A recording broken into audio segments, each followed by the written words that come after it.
Hi, and welcome to another video that lets you read the Tanakh or the Old Testament as written in the original without knowing a single word of Hebrew.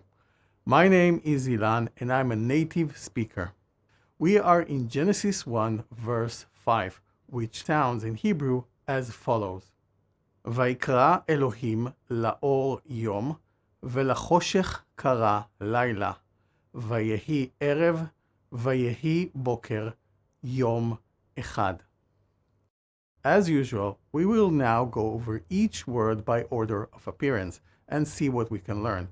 But before we do that, note that this channel is not about religious meanings.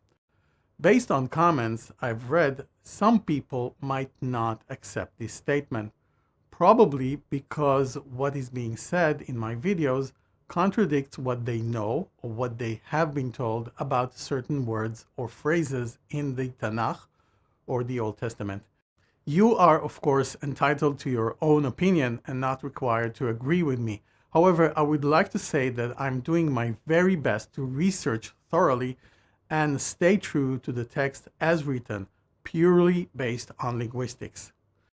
The first word of the verse is Vaikra. Again, we are dealing here with the verb taking the spot at the beginning of the sentence. Or more accurately, the verse starts with the letter Vav, which is a prefix glued in front of the first word, and serves as a converter from future to past.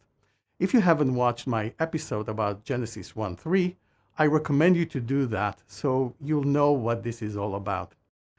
Yikra, without the converting vav, has several important meanings in Hebrew. A common one, which is not that used in the verse, is he will read. For example, we say in Israel, Hu yikra et hasefer, he will read the book. This is exactly the same verb as in the verse, but with a different meaning.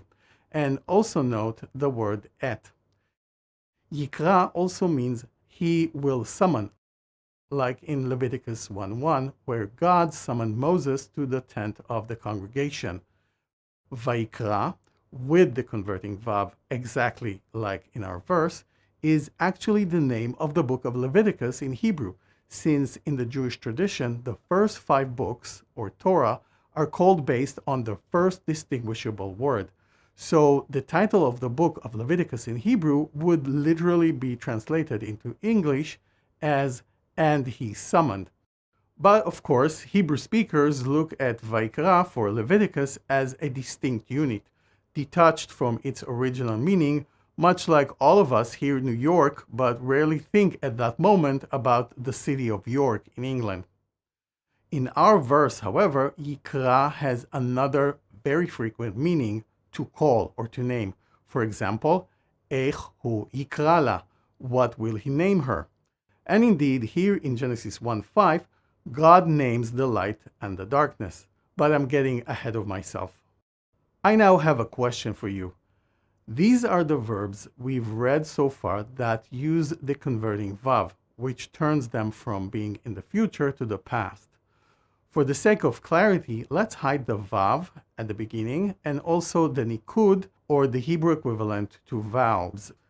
Can you see a pattern? If you think all of them kind of begin with the same letter, you got it right. This small letter is Yod, and it's the 10th in the Hebrew alphabet, just like J in English. And indeed, Yerushalayim, with Yod at the beginning, was transliterated using J into Jerusalem, and there are many other examples.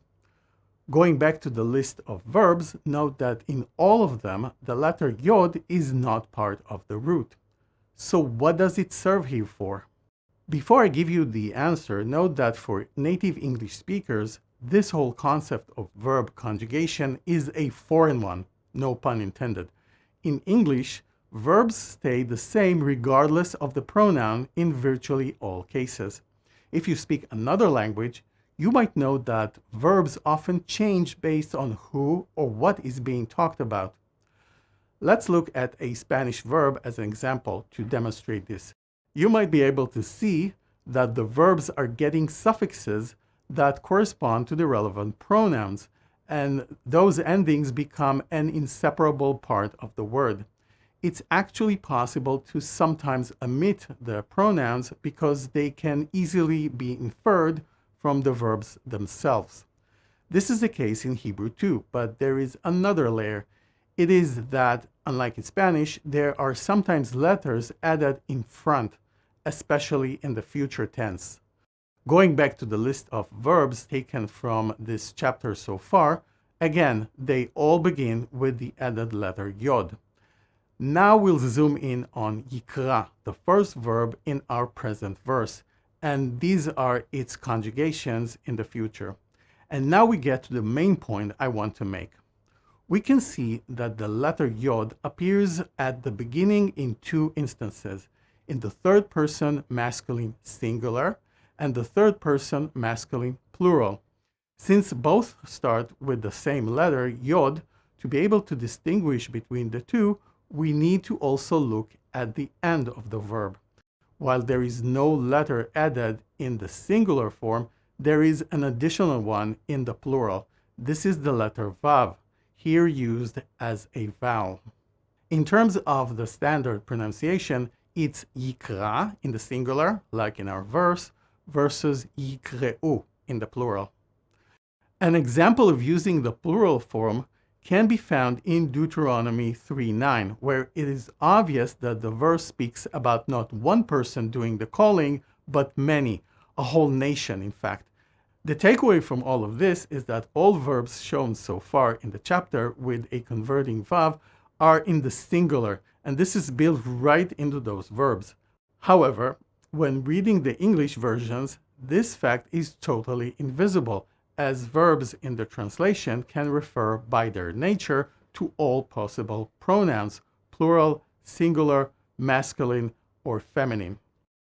The second word is Elohim, God. The word after that is laor. As we have seen in previous verses, or means light. This time there is that prefix lamed, which means to the. Put differently, in Hebrew, we take the preposition to and the definitive article then and compress them tightly into a single letter. So laor means to the light. Yet in English, the preposition to is not necessary. And for this reason, the translation, in my view, should be and God called the light. The fourth word is yom, which simply translates as day. Reading the Hebrew in the original order, we get and called God to the light day. Of course, this is not proper English. I just want to give you a sense of how the Hebrew works. The fifth word is velachoshech. Choshech is yet another word that we have encountered in verses 2 and 4, and it means darkness. Attached to the word choshech are not one but two prefixes. There is the letter vav, which here is just the conjunction and. It's not a converter this time, among other reasons, because choshech is a noun, not a verb. It's followed by lamed, which, as we've just seen, means to the. Next is kara. This is exactly the same verb as the one at the beginning of the sentence, only conjugated differently. This time the verb is in the simple past, the plain vanilla version, so to speak, without converting from future to past. This is just the normal form which we Israelis use extremely often in our normal lives. For example, hu kara et hasefer, he read the book. And also, hu kara la mitzi, he named her Mitzi, which in Israel is the generic name given to cats. So we actually can compare the two forms side by side, the biblical verb format with the converting vav and the regular one, and they both appear in the very same verse right before us. Also, let's compare kara to the verb that some of you commented on, bara, he created, from Genesis 1:1. Look how similar they are. The only real difference is the first letter, bet, in the case of bara, or created, and kof, in kara, he read, named, summoned. The middle letter in both is resh with an R sound. And finally, there is a silent aleph in both, which is not a very common feature of Hebrew verbs. Again, when looking at different conjugations of kara in the past, you can see that it is in the third person masculine singular, whereas the plural is kar'u with a vav at the end. Like in Jeremiah 12:6, where the action of calling is clearly performed by several people. And again, notice the vav for the plural at the end, which is absent in kara, the singular. In Jeremiah, kara has a meaning that we didn't mention, to speak to someone in a loud voice, particularly to get their attention. In the English versions I selected as being the most accurate for this verse, which are American Standard Version, Amplified Bible, and Legacy Standard Bible, kara is translated as he called. The pronoun he does not appear in the Hebrew original, but is inferred from the conjugation. This cannot be done in English without a pronoun, and hence adding the he might be seen as required. The pronoun in English gets even more necessary since God in English can potentially be both singular and plural or feminine. Thus, I would reluctantly keep the he in an attempt to reflect the conjugation in Hebrew. Word number 7 is laila, which is simply night. So to conclude the first sentence of this verse, in a literal translation, it reads in Hebrew something like, "And called God to the light day, and to the darkness he called night." Continue to the second sentence within the verse. The first word is one that we have come across in verse 3, vayehi. You may recall that vayehi was used in the outcome part of the verse about creating the light. And pretty much like in Genesis 1:3, the translation is "and there was." Note that the word "there" does not appear in the original and was added only to make the text grammatically correct in English. But there is more to it. In actual fact, vayehi means he was, i.e. a masculine verb. This is because o in Genesis 1:3 and erev or evening in the present verse are both masculine. So it can be translated literally as "and he was evening." The word that follows erev is once again vayehi or "and there was." But as noted seconds ago, vayehi here might be translated as "and he was," as the linked word that follows it, boker or morning, is masculine as well. Taking all the above together, the literal translation of the sentence so far is "and was evening and was morning." The two last words are yom, day, and echad, one. We have already covered yom a few minutes ago, which leads us to echad, one. Based on the word order in Hebrew, echad serves here as an adjective that qualifies the word that comes before it, which is yom, day. In Hebrew, adjectives come after the noun, unlike in English. The translation should therefore be "one day," and not "day one," as a handful of English versions suggest. Also, it's important for me to note that echad is not the ordinal number first. Instead, based on numerous places in the Bible, echad is one, meaning a single unit. For example, ish echad, one man. The word for first is rishon, which we've mentioned in the video about Genesis 1:1. This is a completely different piece of vocabulary, like one and first in English are grossly different from each other. An example for rishon, or first in the Bible, is Exodus 12:2. However, almost all English versions of Genesis 1:5 use first day, which is not supported by the Hebrew text. By the way, when we get to the rest of the days of the creation later in the chapter, the ordinal numbers are used in all instances, second day, third day, and so on. This use here of Yom Echad, or one day, is an outlier that stands out from all other days of the creation, linguistically at least. Another point is that echad is the masculine version of one, because the noun yom, or day, is masculine. Yes, we have in Hebrew different numbers for males and females. Taken together, the literal translation of the second sentence is, and was evening, and was morning, one day. Let's read the verse again and see if we can now better understand the Hebrew. ויקרא אלוהים לאור יום ולחושך קרא לילה. ויהי ערב ויהי בוקר יום אחד.